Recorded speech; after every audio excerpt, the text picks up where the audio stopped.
Welcome to Changing Higher Ed, a podcast dedicated to helping higher education leaders improve their institutions.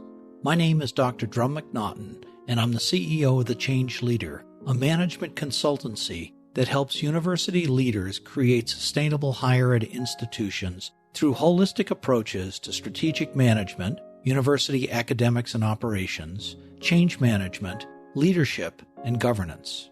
Our podcast brings you the latest in higher ed news, as well as some of the top experts in our profession who will share with you their perspectives on how you can grow your institution. Our special guest today is Dr. Ron Crutcher, the 10th president of the University of Richmond. Ron has a long and distinguished pedigree in higher ed. He's a national leader, having served as president of Wheaton College in Massachusetts, provost and executive vice president for academic affairs at Miami University of Ohio, and at other institutions of higher learning. But what sets Ron apart is he's a distinguished classical musician, and he attributes his success in music and life to mentorship. Ron's here today to talk with us about the importance of mentoring with the younger generation and the impact it's had on his life and how he pays it forward in his leadership at the University of Richmond. Ron, welcome to the show. Pleased to be with you. I've been looking forward to this so much, especially after reading your article that you were talking about the importance of mentorship in leadership and developing good leaders. You've had a very interesting path to the big chair. In fact, you've been in the big chair twice. Tell me a little bit about that path, if you would, as well as how mentorship really helped you get where you are.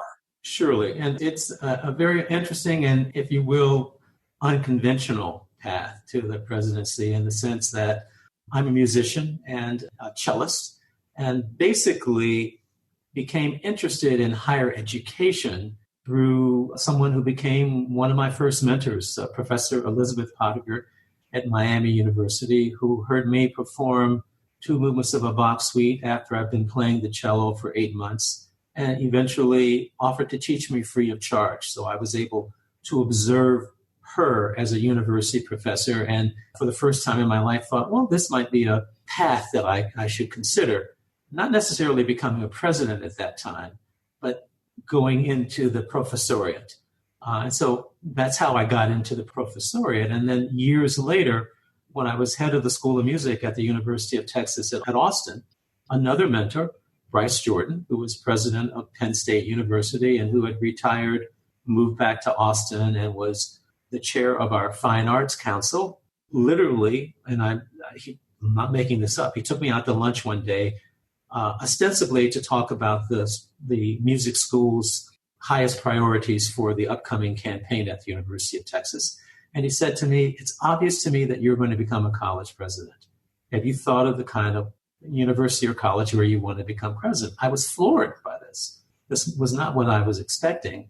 And so I kind of scrambled to give him a response. I said, well, probably not a place as large as the University of Texas at Austin, which at the time had 50,000 students. I said, probably a small liberal arts college. And after the lunch, I had to think about what motivated you to give that response to him. And I went to the bookstore and discovered a book by Lauren Pope called Colleges That Change Lives. And in the introduction to the book, it said, these 40 schools, so that's colleges that change lives, 40 schools you should consider outside of the Ivies.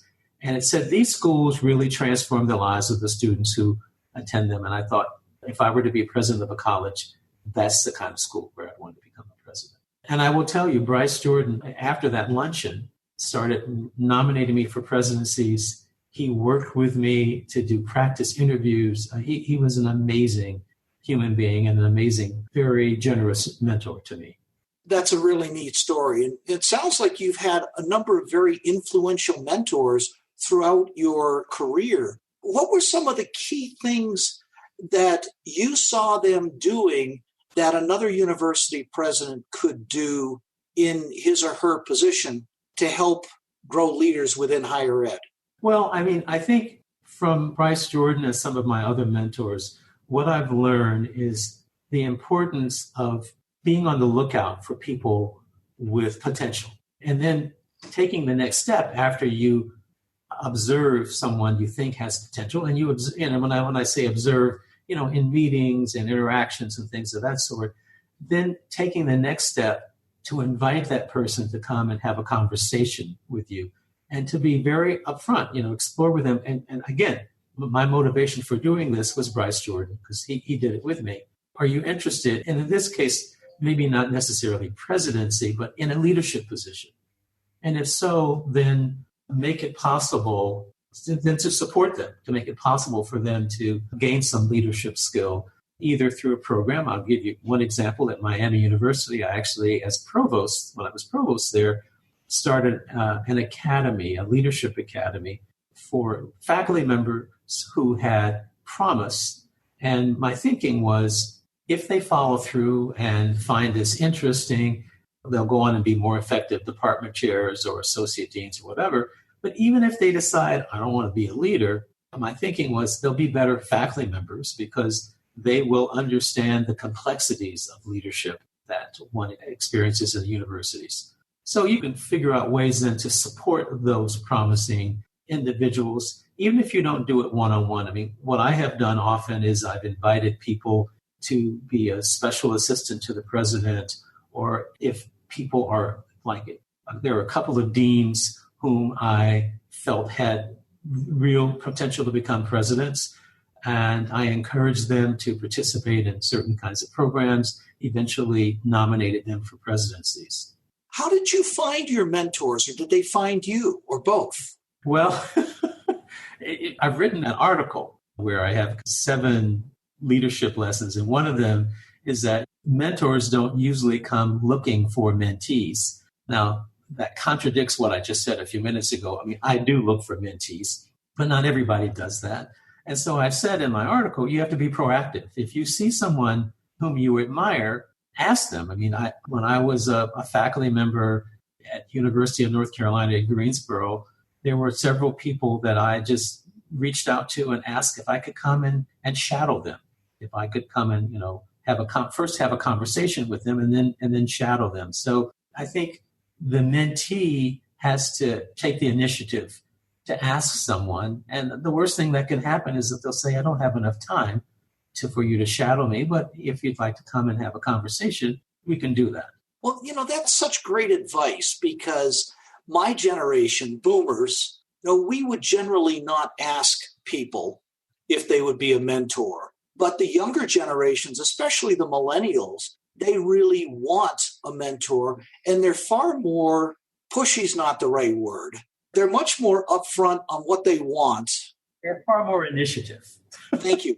That's a great word for it. They'll speak up and they'll say, "Would you mentor me?" And I've had folks, I currently mentor one person who's in higher ed, and he asked me all sorts of questions about interviewing and things like that. And it makes me feel that I'm giving back to people, which to me, I think is the most important thing. For me, that's the motivation for mentoring. I mean, as I said to you, Liz Pottinger identified me as a talented student when I was 14, 15 years old. And her one act of simply saying to my parents, "If you will transport him 35 miles from Cincinnati to Oxford, Ohio, I will teach him free of charge." That one act changed my life. I was going to go to college, but the notion of becoming a university professor had never entered my mind. I'd not really ever met a university professor. Well, there was one person in my church who was a university professor, but I hadn't spent a lot of time around them. She changed my life. So what I do in my mentoring is I'm paying it forward. I mean, I mentor undergraduate students. I have a group of men that I meet with once a month. And this is my way of staying connected to a small group of students on the campus. So I consider it an imperative for me to do this work, the mentoring work. But it's something from which I receive a great deal of joy. I think we all do. And it's so great that someone who has so many demands on their time makes the time to do this type of thing. I wish there were more folks out there who did. Well, like I said, it's critically important. And critically important for me personally, but I think also critically important for the profession, for higher education. Because I don't think we do a very good job in higher education, or we haven't up to this time, in preparing future leaders and thinking about things like, succession planning, for instance, even for those of us in leadership positions, thinking about the future, who's going to come in and take my place, or as president, whom I'm going to have to come in to take the places of the vice presidents once they retire or move on. And we're getting better at it. I will grant you that, but we still don't do it as regularly as businesses and other organizations do. I agree. And a lot of times that is caused by, one, a lack of familiarity with it, but also, two, when you're bringing in a new president or a new provost, it's very rare to bring someone in from the same institution. It's usually an external hire. Yes, that's true. And so the mentorship, I think, is even more critical in that respect, because higher ed somewhat cross-pollinates itself because of that external hire process. When I look at organizations such as General Electric has probably placed more of their executives in CEO roles of other companies than any other organization in the U.S. and possibly the world. And they do this because they put such an emphasis on leadership development, which frankly is something I have seen very few higher ed institutions do. Yeah, you're correct about that. We have just started a similar academy, similar to the one I had at Miami, here at the University of Richmond, for that very reason. An academy for promising faculty members with no obligation for them to go on and be in leadership positions. But as I said before, with the Miami Academy, even if they don't take on a leadership position either here or somewhere else, they will become, I think, better informed. They will be better informed faculty members. I think it's critically important. And even in 2019, we in higher education have only begun to scratch the surface of this issue in terms of preparing leadership for the future. I think you're absolutely right in that. And I was fortunate. I went to what I believe is the world's finest leadership academy in the United States Naval Academy. And we were taught leadership from the get-go. Mm-hmm. Texas A&M does a very, very good job at that, as well as do the rest of the service academies, with the possible exception of West Point, because we have such a huge rivalry I can't acknowledge. No, I'm just kidding. But when I take a look at higher ed, the jump from being a professor to moving into administration is huge. And of course, you've got the rest of the professors saying, you're moving to the dark side. You've lost 20 points of IQ. Why are you doing these kind of things? And with a good leadership development program, I think, one that has mentorship at the foundation, I think we could do a much better job in training future leaders, something that we critically need. Yeah, I agree with you. And there are a number of external programs where you can send faculty members who have interests, like the Harvard program, there's the HERS program, and now Penn State has a program, Berkeley has a program, a school in Chicago has a program, but nothing really can replace that close mentoring relationship that you have.